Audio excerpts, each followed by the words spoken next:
Download करें जनमत Haryana app.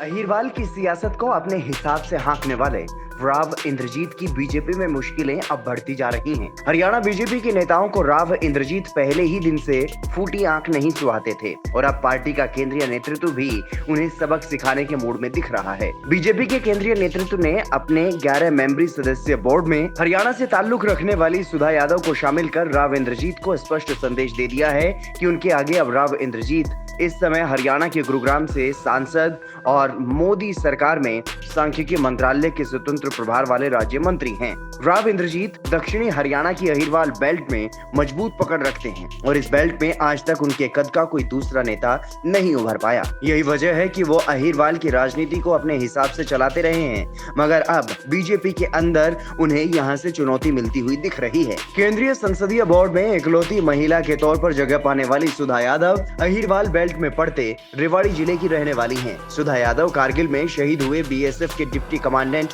Sukhbir Yadav की पत्नी हैं और अहीरवाल में राव इंद्रजीत के विरोधी गुट से ताल्लुक रखती हैं। 1999 के लोकसभा चुनाव में सुधा यादव गुरुग्राम सीट से राव इंद्रजीत को हरा भी चुकी हैं। तब राव इंद्रजीत कांग्रेस के दिग्गज नेताओं में से एक थे, जबकि सुधा यादव का वो पहला लोकसभा चुनाव था। प्रधानमंत्री नरेंद्र मोदी ने पिछले साल दक्षिणी हरियाणा से ही ताल्लुक रखने वाले भूपेंद्र यादव को अपनी सरकार में मंत्री बनाया। भूपेंद्र यादव राजस्थान से भाजपा के राज्यसभा मेंबर हैं और नरेंद्र मोदी के साथ साथ केंद्रीय गृह मंत्री अमित शाह के खास भी हैं।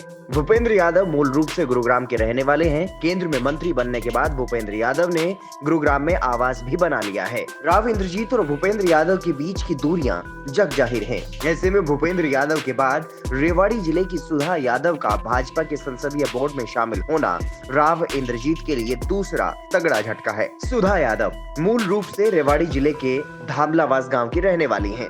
1999 में हुए लोकसभा चुनाव में भाजपा ने महेंद्रगढ़ लोकसभा सीट से सुधा यादव को टिकट दिया। राव इंद्रजीत तब महेंद्रगढ़ सीट से कांग्रेस के प्रत्याशी थे और वो सुधा यादव से चुनाव हार गए। भाजपा ने अगली बार 2004 में सुधा यादव को महेंद्रगढ़ लोकसभा सीट से राव के खिलाफ मैदान में उतारा, मगर वो जीत नहीं पाई। 2009 में भी बीजेपी ने सुधा यादव को ही राव इंद्रजीत के खिलाफ गुड़गांव लोकसभा सीट से उतारा, लेकिन वहां भी उन्हें हार का सामना करना पड़ा। 2014 के लोकसभा चुनाव से पहले राव इंद्रजीत भाजपा में शामिल हो गए और तब से वो गुरुग्राम से बीजेपी के सांसद हैं। हरियाणा में बीजेपी के कई सीनियर नेता हैं, लेकिन केंद्रीय नेतृत्व ने उनकी जगह संसदीय बोर्ड में सुधा यादव को शामिल कर सबको चौंका दिया। दरअसल सुधा यादव प्रधानमंत्री नरेंद्र मोदी की करीबी हैं।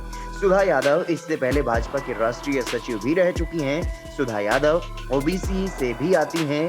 भाजपा नेतृत्व ने उनके जरिए पूरे देश के ओबीसी वर्ग को साधने की कोशिश की है और इसके अलावा सुधा यादव कारगिल शहीद की पत्नी भी हैं। ऐसे में सैनिक परिवारों को भी मैसेज देने की कोशिश की गई। अब देखना दिलचस्प होगा कि भूपेंद्र यादव के बाद सुधा यादव का कद बढ़ाए जाने के बाद राव इंद्रजीत का क्या रुख रहता है। पिछले कुछ वक्त से उन्होंने अपने तेवरों में जो तल्खी अपनाई हुई है वो बरकरार रहती है या फिर नरम हो जाते हैं। ब्यूरो रिपोर्ट, जनमत हरियाणा।